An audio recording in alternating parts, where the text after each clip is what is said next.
Recently, I was chatting to a group of friends over Discord, one of which was in the process of speccing up a new gaming computer. As he listed off the hardware that he was intending to get, I suggested that maybe he should consider the Sapphire Nitro Plus RX 6800 XT graphics card, since I know that he's primarily a competitive gamer that is looking towards making the leap over to 1440p. To which he responded, "I'd love to, but I can't, I'm simply too reliant on Shadowplay."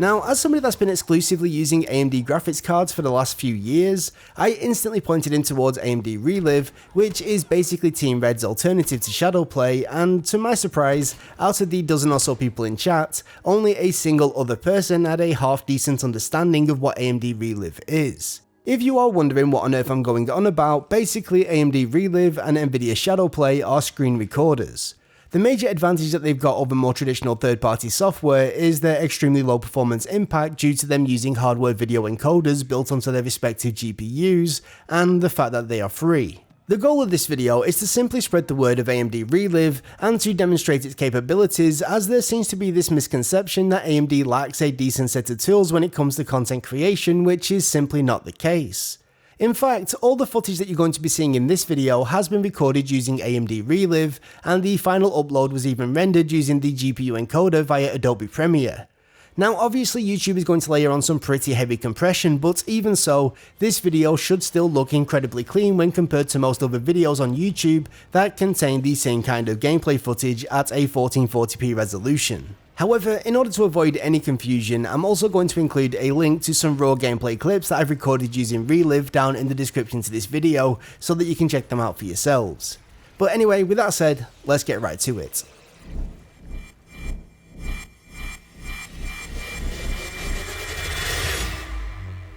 I think it's safe to say that the two most important features outside of raw performance and picture quality is the ability to capture the previous X amount of gameplay and record multiple audio tracks at the same time, and I'm pleased to say that AMD ReLive can most definitely accommodate those needs and many more besides. For instance, AMD ReLive gives you direct control of your audio's bitrate, all the way up to 320 kbs, and grants you a decent level of control of your microphone settings, and even lets you save out a second audio track as its own separate file. There's even the ability to record short GIFs, watch back your clips in the AMD overlay without leaving the game, record your desktop, and much more. I may look into covering some of these features in more detail in future, but for now, I just think it's important that we establish that AMD ReLive is going to be able to meet and exceed the core needs of content creators that are already using other software. I think the primary concern for most users is going to come down to the performance impact of recording footage, and the good news is that based on some testing that I myself performed a couple of years back and pretty much everything that I found on the first couple of pages of YouTube search,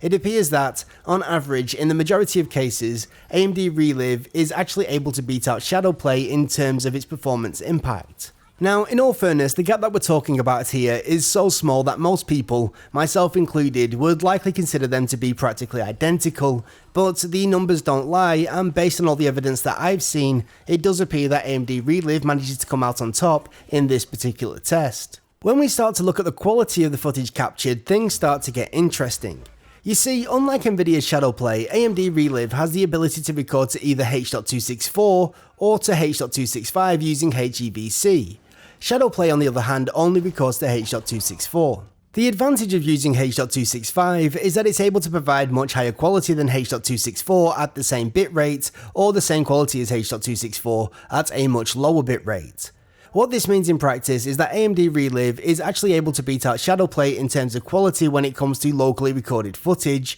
which will be great news to anybody looking to capture gameplay for YouTube videos. On a side note, this is probably a good time to point out that YouTube itself has no issue accepting H.265 content, and all the gameplay videos uploaded to this channel over the past 18 months have all been encoded to H.265 using GPU acceleration inside of Adobe Premiere. Not only does this allow me to upload smaller files to YouTube when compared to H.264, but it also drastically cuts down on render times. Now, the reason why I said that this is where things get interesting is because as great as H.265 is, there is one limitation that makes things a little bit more complicated, and that is the lack of streaming services that accept H.265 as a streamable format, which means that we need to fall back to H.264 if we would like to live stream whilst using our GPU to encode. To be clear, this isn't really a problem, and the AMD encoder is more than able to produce a decent looking livestream once you get those OBS settings dialed in, but there is no denying that this is the one area where bitrate for bitrate, Nvidia does hold a measurable leading quality.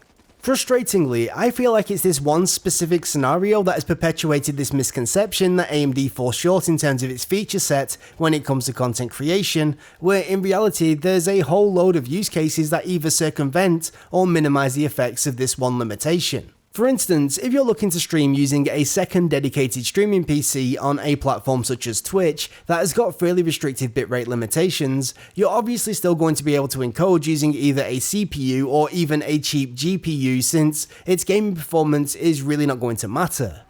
On the other hand, if you're looking to stream to YouTube and you've got a fairly decent upload speed, you're going to be able to brute force a much higher quality stream simply by encoding to a slightly higher bitrate whilst using the AMD GPU encoder. Sure, bitrate for bitrate, Nvidia would still likely hold a small advantage, but the reality is, as that bitrate increases, that advantage rapidly decreases. In conclusion, I honestly believe that AMD ReLive is a powerful bit of kit that can easily fulfill the needs of most content creators. Its support of H.265 gives it a massive leg up in terms of local recordings, the software itself is jam-packed full of features, and the GPU encoding inside of Adobe Premiere is so ridiculously quick and the file size saving so drastic that I'm literally saving myself hours of waiting around for renders and uploads each and every week. So if you're somebody like my friend that's been avoiding making the jump over to Team Red due to concerns revolving around content creation, I urge you to check out AMD ReLive. For now though, that is once again going to be me done for today, so thank you so much for watching. If you've got any questions, suggestions or feedback, then let me know and I will try and get back to you. If you're new around here, then how about slapping that subscribe button so you'll be notified of our future uploads, and if you found this video useful, a like would be greatly appreciated. But with that said, from myself and everybody here at the Sapphire Tech YouTube channel, thank you so much for watching, and until next time, we'll catch you later. Bye bye.